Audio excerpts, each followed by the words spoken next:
And so, in the question I asked loan officers is if there was a billboard in town and your picture was on, and every realtor had to drive by that billboard every single day, how many realtors would recognize your face? Right? And it's usually 10, 20. Yeah. How many realtors you think you need? A lot more than that. Yeah. Yeah. So once again, scale your reach. I call it 5 Mile Famous. You need to become 5 Mile Famous in your backyard. Hi, Geoff. What's up, Rachel? How are you? I'm great. Thank you for this last minute. Hey, you want to be on a podcast? Hey, you want to do it like in 5 minutes? Thanks. Well, I can totally appreciate the bind. You know what I mean? I've been there before for sure. And besides that, I mean, I was just like, okay, I haven't been on a podcast in a while, and you're doing some good stuff out there. So I'm like, why not? Right. Well, and it's just funny because when you put stuff out there, like what happens, because I was going to do a rerun and I was like, you know what, let me just put some feelers out there and see who's available. Yeah.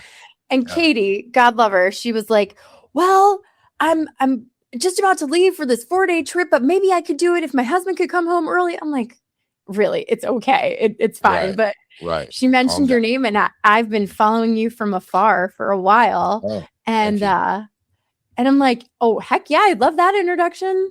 So yeah, it's so funny, in this world of what we do in this small industry, right? But then you're like, then you come across like your show, and I'm like, I've never heard of your show. So I'm like, okay, well, I would love to give you some attention. If you're okay, I'll repurpose this, post it as one of my shows, and link up to your show.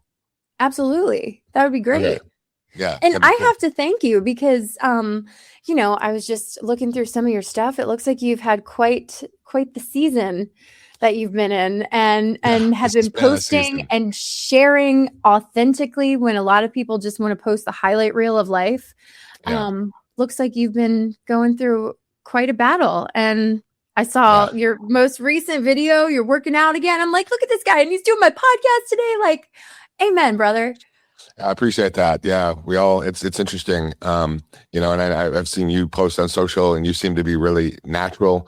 Although I know behind the camera it feels differently. So you should know that for somebody who's watched you, it seems like you're very comfortable in front of the camera. Thanks. Is that true? Was that true behind the scenes too? It's taken a long time to get here. My background is not in mortgage. I used to give voice and acting lessons to kids. Oh, wow. Well, that explains it. Yeah. I did a lot of voiceover work that was like not in front of the camera, but just in front of the microphone. And I think it's just funny when you can look back at your career and be like, how the heck did all this fit together? And then you're like, okay, all right, I see it now. It all comes together somehow. Stepping stone. Yeah. Yeah. No, to your point about the whole, that's actually an area that I've struggled a little bit of, like, I don't know, for me, and I don't know if it's the same for you, but I'm always like, what do I post that's personal, right, about my life? Yeah. And you're like, okay, cool. I got something that's pretty personal. You kind of got to make a decision. What do I want to post? How much do I want to share? And it gave me the opportunity to embrace that and just say, okay, I'm just going to put it out there. Like, this is real. This is what's happening, and of course, as you would expect, people really take to that personal sharing quite a lot. Well, they do. And, I feel like you're either someone who's just getting out of a big storm, going to be in a big storm, or you're in a big storm right now. That's just the human condition, right? So true. Nobody's got it perfect. And the people that are posting with, we all like to see it, the perfect Pinterest family and business is great. And the lighting is just perfect all the time. You're like, I've come to realize that those are the ones that probably have it together the least. So I'm like, you know what? Here I am. This is it. I'm just going to fake it. That's why I did the garage thing the other day, because I was just like, you share things that you value, that are important to you. So being healthy, physical fitness, even before cancer was important to me. But I just wanted to share, little steps along the journey. And it's a real thing for me, because I'm like, all right, man, I'm a lot weaker than I used to be. And like these little 10-pound weights.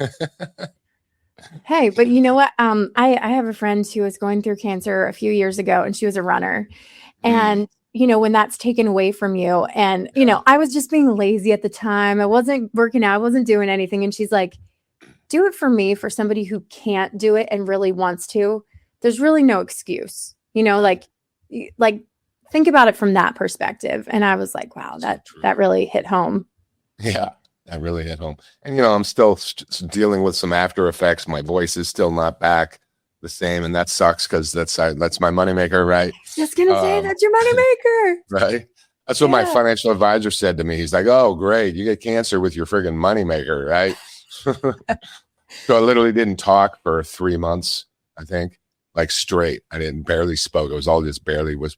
So anyway, I got to do all this stuff to like try and bring it back, and who knows, but it's a journey for sure. And perspective. And I try and put it in the right light of, when you think you've got it bad, right? I think of the guy with no arms and legs who's out there speaking on a stage, Yeah. Yeah. But sure, that doesn't minimize your experience and what you've gone through, because I think many times when that's like our superpower, our money maker, you took the words right out of my mouth. I say that all the time. I'm like, this is my money maker. I'm a singer. I'm a talker, right. And take that away and you have a little bit of an identity crisis. But in the same time, those moments can really teach you. Like I have a hard time being quiet, being still. No. And I feel like those are when the real lessons come. Did you experience that? Yeah, for sure. I actually told a friend of mine, it was actually refreshing to not be able to talk, Yeah. Like literally you can't. All I have is my little whiteboard or whatever. My wife, she's like, what'd you say? Right. It was just like, that's why we got the whiteboard out. Yeah. And it was actually cool because it really trained me to downshift the energy. And now I still use this now that I can talk, for family situations or other situations where people might get amped up real quickly, or like they want to respond so quick. And I'm just sitting calm. I'm just waiting and allowing and processing, it's a new lane that I learned to stay in. Yeah. There's this line in Hamilton. That's the talk less, smile more, right? And I feel like that's such a lesson. It's been coming up a lot for me lately. So maybe I need to take that and receive it and just. Well, there's a time and a place, right? Because you have this gift of your voice and you've used it in a lot of cool ways.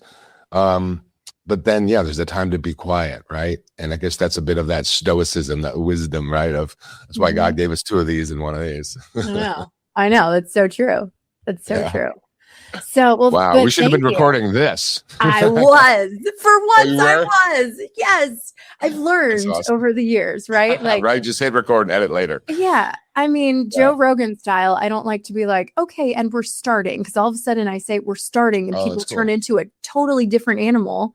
Because we've already started. So thanks for that's awesome. I love it. No, I love to be totally, I don't know if you brought it up. So and it's like, how much do you want to talk about this whole cancer thing? But I did on a couple. That's something that unfortunately most people are going through. So let's. Yeah. It's so true. When you go through it and you realize, oh my gosh, how many people either directly or indirectly, right, are dealing with it at some level.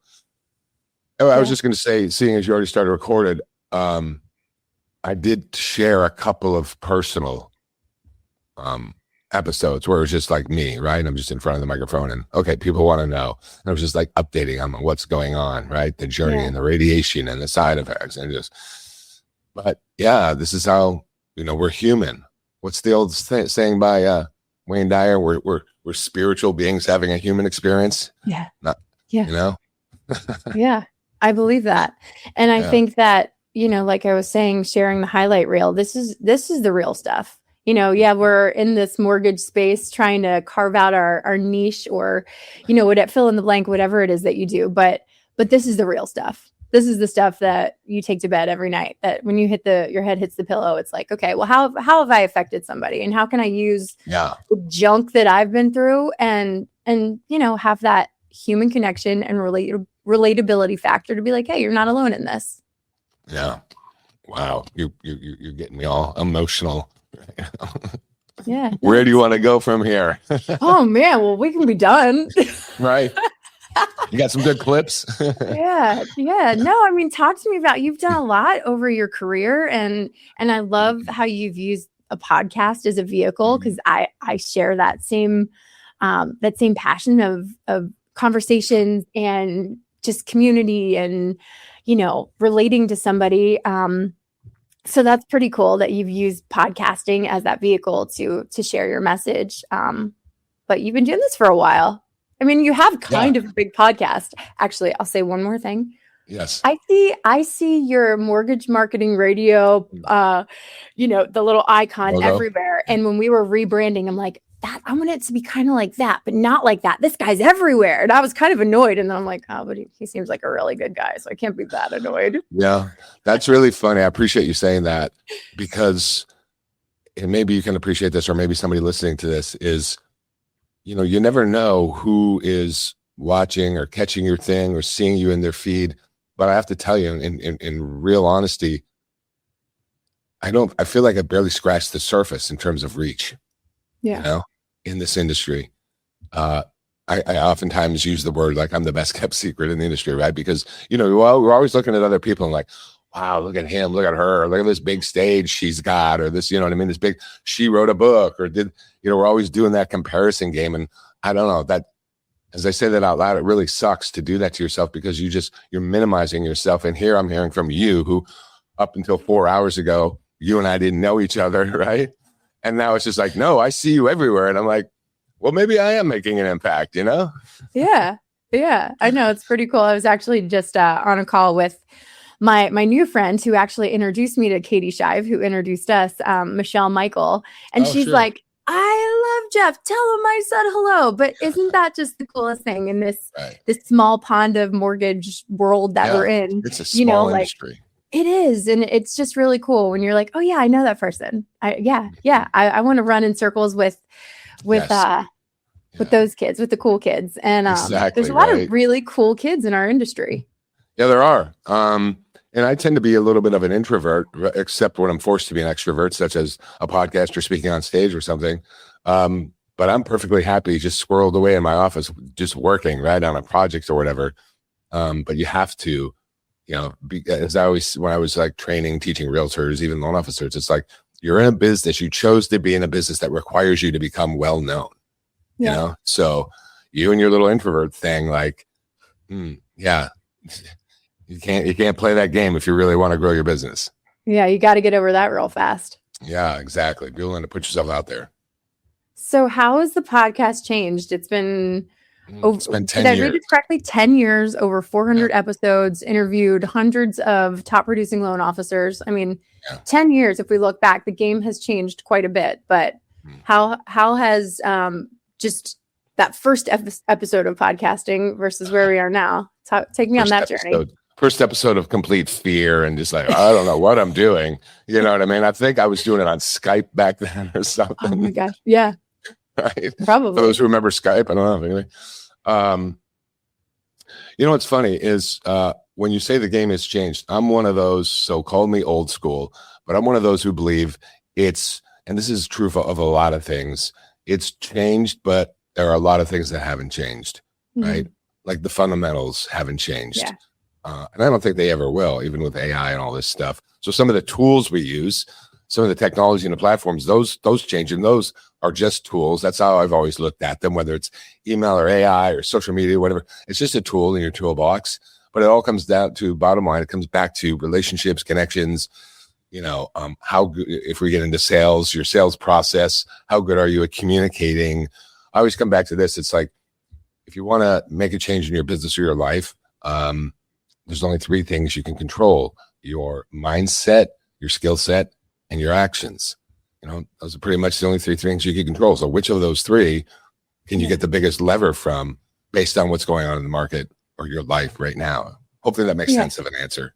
Absolutely. Because, that's something we're talking a lot about in this podcast, and just, in the space that we're in. Sure, all of the fun tools and things that are out there, but to not get distracted, because the number one thing that is your moneymaker, like we went back to, it's your voice, it's your relatability, that authenticity. And we've got 3 partners at HMA Mortgage. That's our foundation is HMA Mortgage, and Dave Holland's like, the number one tool that makes me the most money, he's like, always holds up his phone. He goes, without this, right, you're lost. Right. So that's your connection to the entire world right there. Yeah. all the tools and gadgets are great, and we want to leverage them. We want to use them. But if you don't know how to authentically relate to people, follow up with people, do what you say you're going to do, ain't nothing going to work for you. Well, and I think about that in the context of AI. And again, it's a useful tool, but I think, and you've probably seen this as well, what happens is I interact with some loan officers who wind up vibe coding these tools and building these different things. And that's all well and good. But my thing, I always look through the filter of is, if you're doing that during prime time hours during the day, and that's taking you away from what you just did, phone conversations, etc., and now you're sacrificing conversations for vibe coding something or building some cool dashboard or whatever, I think that's very dangerous and very costly to your business. Do that at night, moonlight, on the side, weekends or whatever. But if you're not making connections with other humans who can send you business and you're sacrificing it for that, you are really digging yourself into a hole. Yeah, that's a really good takeaway for people listening, because there are a lot of distractions, from an ADD kid who, is looking at the next shiny object. It is very hard to stay on track and just to be focused. But to take create that rule for yourself that, hey, business hours are for connecting, relating, save the fun stuff for after hours. I think that would probably help a lot of people. Yeah, exactly. Yeah, I mean, I've seen people, and I guess no shade on anybody doing this. No, not at all. But I mean, I've seen some things lately where it's like, I created a headshot generator for realtors, right? Or I created a thumbnail creator for realtors. Yeah. And the intention, it's just like, why we're struggling so hard to be valuable with these little, I don't know what to call them, these small impact things.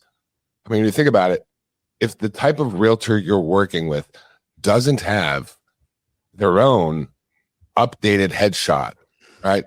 That's a warning sign to me. I don't want them coming to me to create a hedge. And I know it's like, oh, I want to give them something valuable. It's a quick win and all. I'm like, yes, but there are other things you can do to have a greater impact on their business besides becoming some tech vendor who's like, hey, my LO sent me a friggin' headshot generator. You know what I mean? Like, yeah, there's a million of them out there on the internet right now. They don't need you for that. That's so funny you say that, because how many times, and actually this happened to me personally, went and got new headshots, but the photographer manipulated them in such a way that I'm like, that doesn't even look like me. My kids are like, who's that? And like made my waist smaller, made other things bigger. And I was like, well, hold on a minute. Funniest I'll be thing using ever, it for that anyways, right? Yeah, right. I'm like, okay. I think that if you do not have the confidence to get a new headshot, sure, we all have things that we're insecure about. But look, if you don't walk into a store with a bag over your head because you don't want to see people, you should have a real headshot. People need to see your face. They need to be able to know that when they see you based on your headshot, it's not like, wait, is that her? Is that him? Because that's right. The first calling card, right? People need to be able to know you. Yep. Yeah. Good point. You just hit on something that you said, to be a vendor. And I saw that on your website, and I really loved that idea of, like, get out of the vendor zone. Vendor mentality versus, the partner mentality. Yeah. Talk to me about that. Partner. Yeah. I feel like that's something that I was like, oh yeah. Okay. I can relate to that. Sure. So I put it in this context. If you visualize and picture a pyramid, right? And and it's the realtor prospecting pyramid. And on the bottom of that pyramid is, of course, the largest section. The base of it is each stage of the pyramid is different ways that loan officers try and attract realtors to get deals. And on the bottom is the biggest section, because most originators are approaching them as a solicitor, right? They're calling, they're cold calling, they're just doing the whole, hey, let's grab lunch, I want to learn about your business, like all that stuff that just is all about, I mean, it's couched with, I want to learn about your business, but let's just face it, no realtor really believes that. Right. And they know it's just a sales pitch. Well, okay, so that's stage one. When you're out there, you're building, you're hustling, you're trying to get your deals. I understand you got to do whatever you got to do, right? So I'm not here to argue, does cold calling work? I'm here to just present another way, which we'll talk about when we get to the third section. The second tier on the pyramid is vendor. So you've broken through, your hustle got you some deals, but the problem is you continue to approach realtors from the product and price position. Like, here's my DSCR, here's my all this, right? My self-employed, no tax reports and all, everything, products and pricing, you hear it. All right, close in a record time. And do you want to work with a vendor or a partner, right? Everyone prefers a partner because there's a different meaning already. So what happens is between the stage of vendor and partner, which is the next stage up from vendor, there's what I call the referral gap, right? And the referral gap exists is because you haven't done anything out of the norm to move to that next stage from vendor to partner.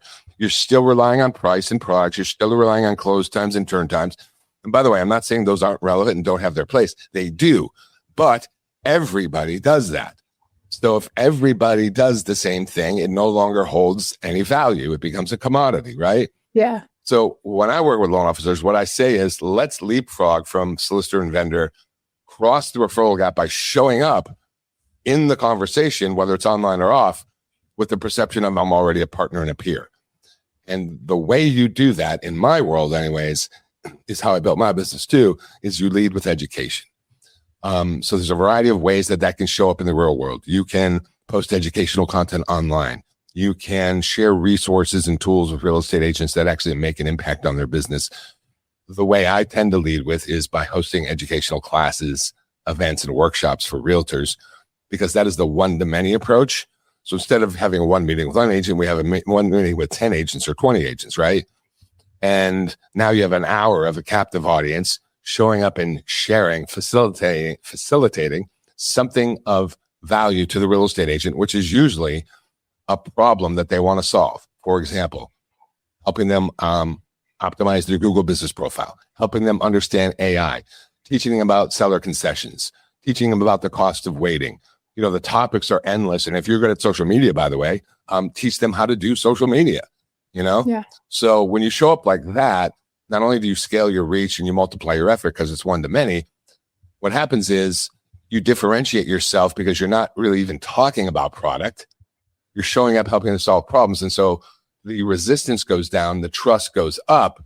And when you get to the ask of like something like this, hey, you probably already have a lender and I'm not here to disrupt that situation whatsoever. The reason why I teach a class like this here today is because I believe in being a partner versus a vendor. How many of you here would prefer to work with a partner versus a vendor? Everybody's like, yeah, I like partners. Yeah. Great. To me, what a partner is a partner helps you solve problems. And today is just one example of how I help my partner solve problems. Today, we're going to talk about, boom, X, right?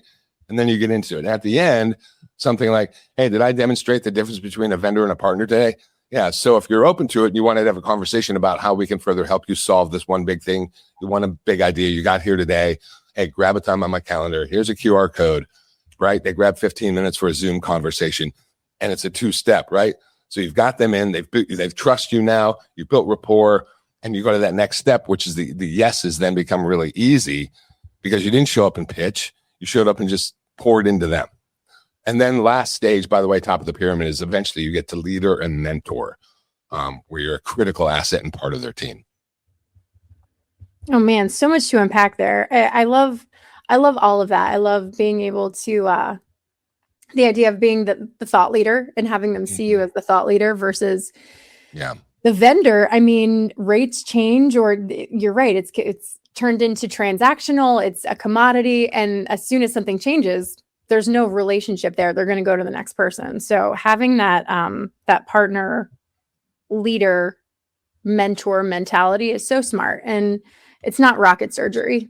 And I do mean rocket surgery. Rocket surgery might be my favorite thing, right? We don't need to reinvent the wheel. This is simple stuff. But a lot of times we try to skirt around that and try to find a new way that's easy, simple, and make AI do it. But AI can't take that over.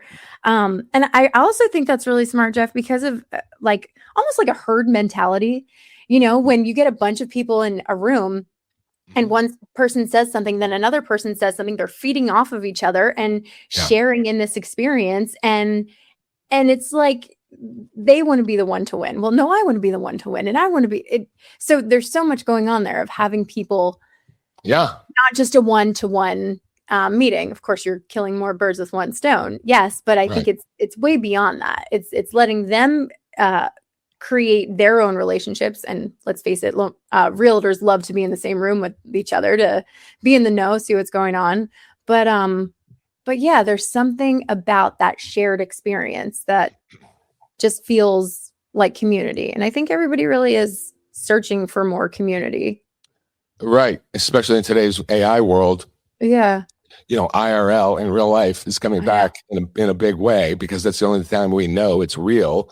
So all those types of things, in-person events, are coming back in a big way. People want that human connection, and you can be the leader of that, in your local market. Yeah. So this is something that you really coach the loan officers to get behind and to do consistently. Yeah, absolutely. I've been doing it for a decade, pretty much. When they, so I have loan officers who work with me, and they get this like complete platform of turnkey classes and content ready to go. And, we take them through a cohort of like 6 weeks or whatever. That's great. And at the end of that, they get in front of a bunch of agents, they get meetings, they get referrals. And the other thing that happens too is, when you think about going back to the pyramid, and so I ask loan officers all the time, do you need more agents or better agents, or both? And 90% of the time, everybody says both, right? And so then the question always comes back to, because I did this as an originator. I started in 2003, before the internet, kids. But tell us, what was that like? Yeah, what was that like before? Did I have a smartphone then? If I did, it was a BlackBerry. But it's like we need to scale our reach, right? We need more agents and better agents. So then, what's your process to do that? So the law of large numbers comes into play in your favor with this, because argue cold calling you want, but nobody really enjoys cold calling, right? I mean, and it's not a very high ROI activity for the amount of output versus the amount of return. Sure. I don't like to work like that. I like to work in a leveraged environment. The other thing, though, too, is when you talk about personal brand and brand building and local market awareness, it's kind of like this. You remember that movie, perhaps, I Love You Man, with Paul Rudd? Remember that at all? Or had Jason Segel? I remember the name, and Jason Segel. I do. Yes. Yeah. So he was a down and out realtor in LA, Paul Rudd. And, they're both Rush fans, and they go see the Rush. And anyway, this character, Jason Segel, winds up befriending Paul Rudd, and Paul Rudd's down and out and, really depressed because he can't get any business as a real estate agent. And so, unbeknownst to Paul Rudd's character, Jason Segel decides to take out a bunch of billboards around LA, and in all these crazy photos, right? Like he's in the friggin' thong standing there, and then he's got the gun like James Bond, secret agent, all over. And Paul Rudd is driving around town. He's just like, he's like, oh my gosh, I can't believe. He's like embarrassed. He's like, I can't believe. Anyway, he gets back to his office, and his phone is ringing off the hook, right? Because all of a sudden now he's everywhere. And so, the question I asked loan officers is, if there was a billboard in town and your picture was on it, and every realtor had to drive by that billboard every single day, how many realtors would recognize your face? Right? And it's usually 10, 20. Yeah. How many realtors you think you need? A lot more than that. Yeah. Yeah. So once again, scale your reach. I call it 5 Mile famous. You need to become 5 Mile famous in your backyard. Yeah, owning your zip code is a big thing that we're talking to our loan officers a lot. I would love to know if any loan officers out there have put out a billboard of somebody in their, their undies or just like ridiculous pose. I think that would be brilliant marketing. You get attention. you sure would. You'd get something. Yeah. But yeah, it's that kind of quote unquote stop the scroll, right? When everyone's doing the same thing on AI and they're putting things into ChatGPT or Claude or fill in the blank, and it's giving the same output, the same kind of graphics, the same kind of response. Well, then we just have AI talking to AI on social media, and there's nothing social about it. So the same flyer. We've seen those lately. Oh my gosh. I know. Don't get me started. Mm-hmm. No, but I love that. I'm going to have to watch that movie again. It's been a long time, but I definitely remember that scene. And yeah, that's a great takeaway. Like, what are you doing to just differentiate yourself, get yourself out there, more at bats? Mm-hmm. Absolutely. Yeah. All comes down to your value proposition. Like, we know it's not going to be price. So price set Yeah. aside, this is on the realtor side. Why should I choose you? Is it because you close on time? Please don't say I'm that, sure loan that- officers. yeah. Loan officers listening, don't tell me close on time. I'm sure if you don't close on time, it's not helpful, but it's Right. sure not a differentiator, you know? No. I'm sure the people that you've worked with over the years, you've had some really cool success stories. And I know from the coaching side, it's got to be great to see somebody that has that full potential. And then you're like, come on, let's just unlock this and let's get you out there. I'm not looking for specific examples, but maybe some specifics of somebody who's doing XYZ and you're like, if you were to just take it a little further, or just is there a different situation for everybody, or do you see the same kinds of things that people are doing that if they were to just get out of their own way, they could hit it out of the park? I don't know if that makes sense. I think that's often the case, even with myself included. If I could just get out of my own way, or, you know what I mean? We have our own self-talk in our head. So I think that's a constant thing. We're battling against that. That's why I think it's important you get around the right rooms as well. Get to surround yourself with the people who maybe are a few steps ahead of you, and you can kind of draft their success, kind of like the Indy 500 does. They draft the person behind them to pull them forward. Yeah. I think being in the right rooms, that's why going to events and seminars, getting coaching or whatever can always be helpful for you, because it's so often we can't see it for ourselves because we're too close to it. And that's why we need some third party set of eyes to look at our situation and go, no, like I see you better than you see yourself right now, Yeah, so much of that. And I would just say, I've definitely got people who've come into my world, and we're talking about people presenting in front of a class, right? Speaking and things like that. So some people get wrapped around their head with that. But once they do it, they find out, like, you don't need to be a subject matter expert. You're just a facilitator. You're just sharing information. Mm-hmm. And the dynamics change of how people see you when you're presenting from the front of the room, for example, Yeah. You're now seen as a leader. I love that. Because these are things that people can start doing right away. If you're a loan officer listening and maybe have thought about doing these things, it's like, well, what's holding you back? Just, I think starting can always be the hardest part. I heard someone say one time, Geoff, the heaviest weight at the gym is the front door. Yeah. And I was like, dang, that's good. That's so good. But I think that applies to everything that we do. Just getting started and getting out of your own way can be the hardest part. I'm talking to myself too, and all different aspects, right? I mean, that's why you have to invest in yourself. You know what I mean? It's a cliche. Everybody knows that. But I remember years ago, I got a chance. I don't know if you know who Jim Rohn was, but years ago, I used to work for Tony Robbins before I got in the mortgage business. But this is going back decades. And Jim Rohn was Tony Robbins' mentor. Right? Yeah. And so I got a chance to meet Jim Rohn. He was doing a seminar. But, Jim had this famous quote, to invest more in yourself than you do on your job. And that's since evolved over time. Like, the greatest investment you can make is in yourself. But you've got to invest in yourself, your skill set, your mindset. And like we said, you do that through a variety of different ways. Find your place where you're going to get the right information, the right guidance, the right mentor, if you will, for where you are at this stage in your career and where you want to go. There's tons of people out there in and out of this industry who can help you along your journey. So seek and you shall find, right? Knock and the door shall be open. Are you doing it? That's right. I really believe in that whole mentality of iron sharpens iron, and, who you're surrounding yourself with. And hey, even the best coaches have coaches. This is a theme that has been coming up a lot just on our podcast, and show me the most successful people, and they have coaches. And I think that's a really important thing to keep in mind. You can't do it alone. No, not at all. No one gets to the top of Success Mountain alone, right? They've always got some people supporting them, whether it's family and friends or just mentors, companies like yours who invest in your people in a big way. And I know you do, with the marketing and all that stuff, providing resources. So you guys obviously have a hand in lifting your people up too. Yeah. And that's what it's all about, right? How are you serving? And how are you helping the people around you, and just serving with the knowledge you have, whether it's, doing internal webinars. We do a lot of those for marketing, but yeah, that's something that we believe in a lot. So talk to me about this next chapter. I mean, I know I've seen some takeovers on your podcast. Yeah. You know, Michelle Michael, she did a takeover. Katie did a takeover with Trevor York recently. He's a big friend of HMA Mortgage too. Really? Cool. Yeah. And so what's next? What's on the horizon?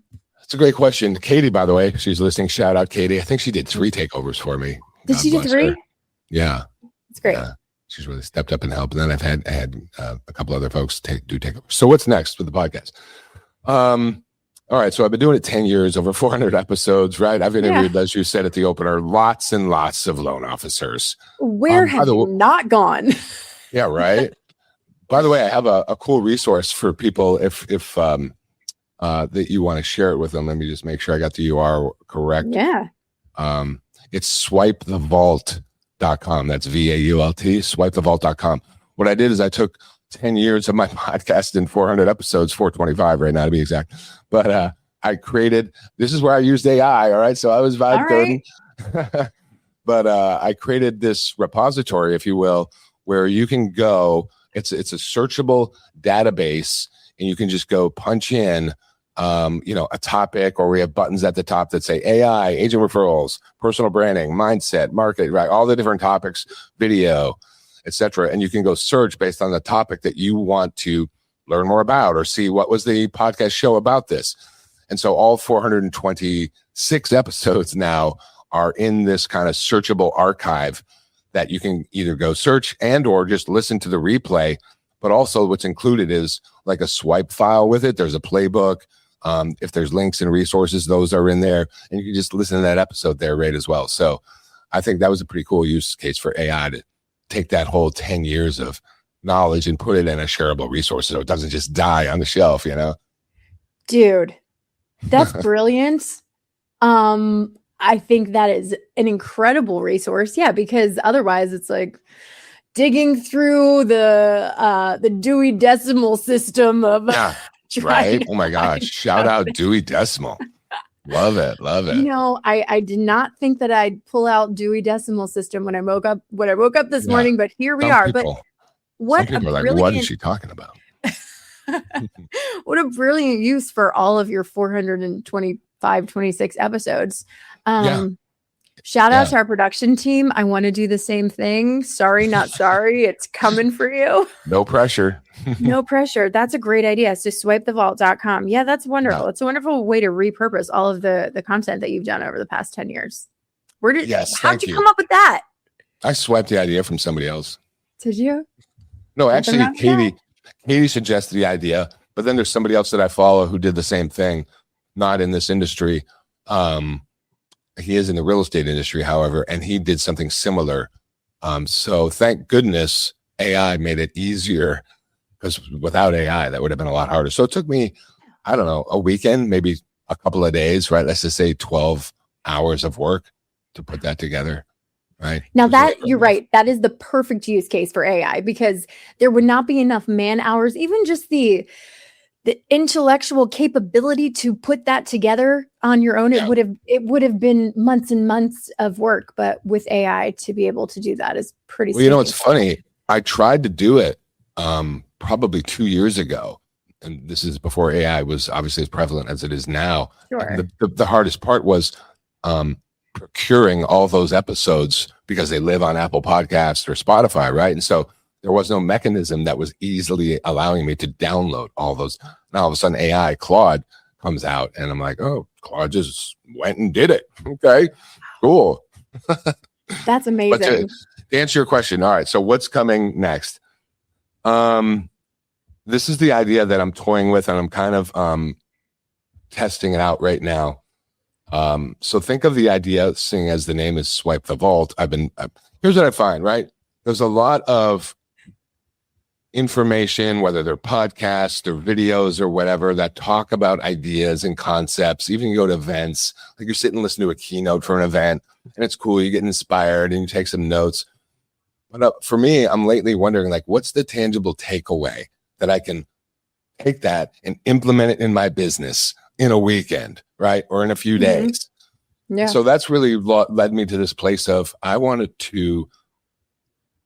So the idea is it's called the swipe. All right. And so think about how you like this for a tagline: marketing worth stealing. Man, I want to steal it. Right? You want to steal it. It's good. I want to steal the steal. So the idea is I take a marketing, not just an idea, a real live marketing sales initiative that got done and has receipts, has results.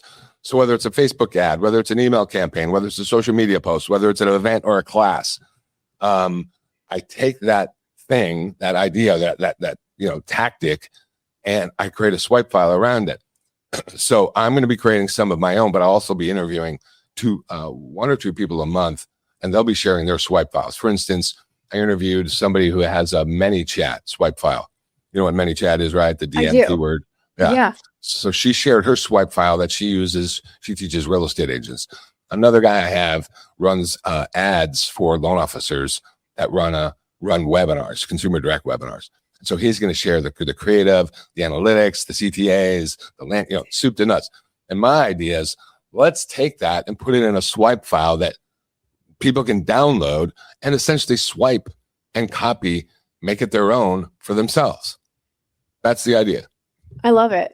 There's no wonder that Canva files and templates are so, prevalent, because it's easy to duplicate. It's easy to, you don't have to completely recreate the wheel. You can put your own branding and own spin on it. But if somebody's willing to share that into an intellectual property that they've spent a lot of time and energy putting together, I mean, I think that's pretty amazing, because think about it. It's never, when you share something, somebody doesn't just take it for themselves. They make it different. They add their own joie de vivre to it, their own branding, their own spin, and it changes, gets better. And if we can, like I said before, iron sharpens iron. If we can have this pool of people who are constantly leveling each other up, wow.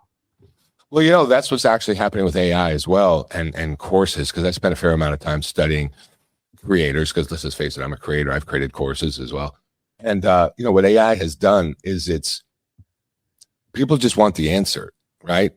It's like my wife, she gets into like telling these stories, right? These long stories, and she knows I have this saying which she doesn't like, but I've said to her before, I'm like, hey honey, just show me the baby, don't tell me about the delivery. Show me the baby. Land the plane. Land the plane, exactly. So people just want to freaking see the baby, right? They don't want to know about the delivery. Just show me the thing, man. And that's what AI has done, is they just go to get answers. So people aren't watching long form videos as much when it's course thing or whatever. They just want to go to AI. That's why they like lead magnets and prompts and all those things. It's just like, I have the car, give me the keys or the gas to put in the car so I can go get the thing for myself. And that's kind of like what I'm playing on there. Show me the baby. Show me the baby. Show me the baby. Don't tell me about the delivery. My dog just showed up. Hey, I had a dog just like that. Mine was named, what was his name? I had Pookie and Winnie. I had Winnie. Was a that dude. That was dude. Oh, it's a dude? Okay. Yeah. Our dog was a dude too. It was short for Winston. No, like his name's Winston was short for his name's dude. No, his name's dude. He's definitely a dude. Wow. Yeah. He's a cool dude. Wow. I love it. Geoff, this has been such a great conversation. And, honestly, whenever I come into a conversation of a podcast, I never have any preconceived notions. I just like to have conversations and see where the wind takes us. But this has been wonderful. We covered a lot of different topics. Thank you. I feel like I hope people are inspired on many different levels. And yeah. So guys, make sure you like and subscribe, Lending Leadership, of course, but also check out Mortgage Marketing Radio. Where can they go? Your website, My Agent Classes, go.myagentclasses.com to find Geoff. Let's see. They can go to obviously swipethevault.com is obviously where they can get the past episodes. The podcast, of course, is Mortgage Marketing Radio. That'd probably be the two main places. But if they want to learn more about what I do with the classes, they can go to my agent. Oh, sorry. Wait a second. Wrong one. I got a different one. Getmoreagents.com. Getmoreagents.com. Well, who doesn't want more of those? Right? How's that for a URL? That's great. Yeah, swipe the vault. I'm gonna be swiping a lot of stuff. Swipe away. And, and hopefully sharing some stuff too would be pretty cool. Right. But thank you Yeah, so give me much feedback, for your by the way, time. as well. It's not a perfect will. thing. So let me know what could be better. Yeah. That's a great idea. I love it. Well, everybody, thank you so much for tuning in today. My new BFF, Geoff, over here. Would love to be in your space more, Geoff. You got a lot of cool things going on. Glad to see that you're on the road to health and just inspiring people on lots of different levels. And Thank you very much. thanks, everybody. Catch you next time.